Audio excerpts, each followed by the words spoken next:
अंग जर्जर हो गया है, अंगम गलतम बलतम नम सिर हिलता है,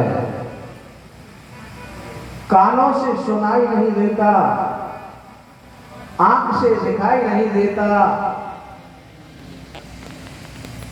मुंह के सारे दांत बाहर गिर चुके हैं, रास्ता जैसे जैसे लकड़ी का सहारा लेकर के कांपता हुआ पार करता है, लेकिन संसार की आसक्ति, संसार की ममता उसके मन में इतनी प्रबल तृष्णा जम करके बैठी है कि उसके छोड़ने पर भी वो उसे छोड़ नहीं पाता, जान करके भी उसकी आसक्ति से मुक्त नहीं हो पाता। सुर्णपात के रोगी की तरह चारपाई पर पड़ा पड़ा चिल्लाता चीखता रहता है, अरे ये काम बिगड़ गया, ये काम नहीं दिया, इसे कर लो, उसे कर लो, लेकिन कभी बैठ करके 2 घड़ी भगवान का भजन नहीं करता। आज के कर्दमों की ये हालत है। जीवन भर जन्म से लेकर के मृत्यु पर्यंत तक दूसरों की चिंता करता है, दूसरों की व्यवस्था करता है, लेकिन 2 घड़ी कभी परमात्मा का भजन नहीं करता। कितनी प्रबल तृष्णा ने मन में डेरा जमा रखा है, इसे छोड़ नहीं सकता। मेरा पुत्र, मेरी पत्नी, मेरा धन, मेरी जमीन, मेरा मकान, जीवन भर दूसरों की व्यवस्था करता है। पुत्र के लिए ये कर दिया, भाई के लिए ये कर दिया, समाज के लिए ये कर दिया, पत्नी के लिए ये कर दिया, लेकिन कभी अपने लिए कोई व्यवस्था नहीं की। अरे तुझे पता है कि जिस समय तू इस संसार को छोड़ करके जाएगा, तेरे जाने की भी कोई व्यवस्था होनी चाहिए तेरे पास में। तेरे जाने की जो सवारी होगी वो क्या होगी? तूने अपने बारे में कभी चिंतन किया? जीवन भर दूसरों की चिंता करता रहा, कभी बैठ करके 2 घड़ी अपना प्रभु का चिंतन नहीं किया। इसके बारे में विचार नहीं किया कि तेरे जब इस संसार को छोड़ करके जाएगा तो तेरी जाने की व्यवस्था क्या होगी। अगर किसी ने कह भी दिया ये सब छोड़ करके भगवान का भजन करो, अरे भगवान का भजन तो बुढ़ापे में होता है, भगवान का भजन जवानी में थोड़ा ही होता है। ये एक लोगों की मानसिक एक ऐसी धारणा बनी हुई है कि जिस काम को तुरंत करना चाहिए, जिस काम को आज करना चाहिए, जिस काम को अब करना चाहिए, उस कार्य को बुढ़ापे पर छोड़ देते हैं, बुढ़ापे में करेंगे। लेकिन उन्हें ये पता नहीं कि बुढ़ापे में क्या खाक करोगे,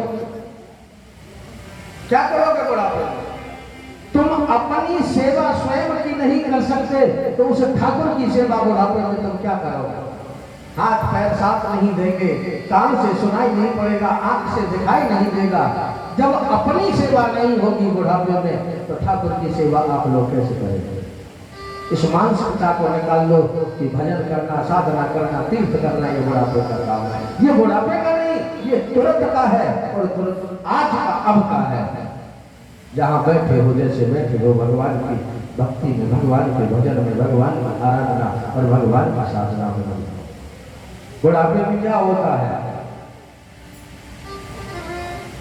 आंखों में तनेगा जाला, आंखों में तनेगा जाला, नैनों से बहेगा पाला, लाठी से पड़ेगा पाला, वृद्ध अवस्था आनी है, बड़े बड़े वस्त्रों में करेंगे मलमूत्र त्याग, बैठे बैठे थूकते रहेंगे पीकदानी में। अरे भक्ति क्या करोगे खाक, और जब शक्ति ही न रहेगी तन में, इसलिए राम नाम ले लो या भरी जवानी में। संसार में मोह लगा हुआ है, मोह के कारण परिवार को, संसार को, संसार की वस्तुओं की आसक्ति को नहीं छोड़ पाता। पूरा का पूरा जीवन संसार में व्यतीत कर दिया, लेकिन कभी बैठ करके प्रभु का नाम नहीं लिया। और ये जीवन रूपी गागर पूरी की पूरी साधना, आराधना, भक्ति और भजन से बिल्कुल खाली की खाली पड़ी है, पूरी की पूरी खाली पड़ी है। इसमें राम नाम की साधना, राम नाम का जप, राम नाम की आराधना के दो बूंद जल की भी अभी तक नहीं डाली। संसार के काम, क्रोध, लोभ, मोह को उसमें भरता रहा। इसलिए अभी भी समय है इस जीवन रूपी जल की गागर को गुरु की शरण में जाकर के साधना से भर लो, तो इस लोक में भी काम आएगी तुम्हारा और मरने के बाद में भी तुम्हारी काम आएगी। और जीवन जल के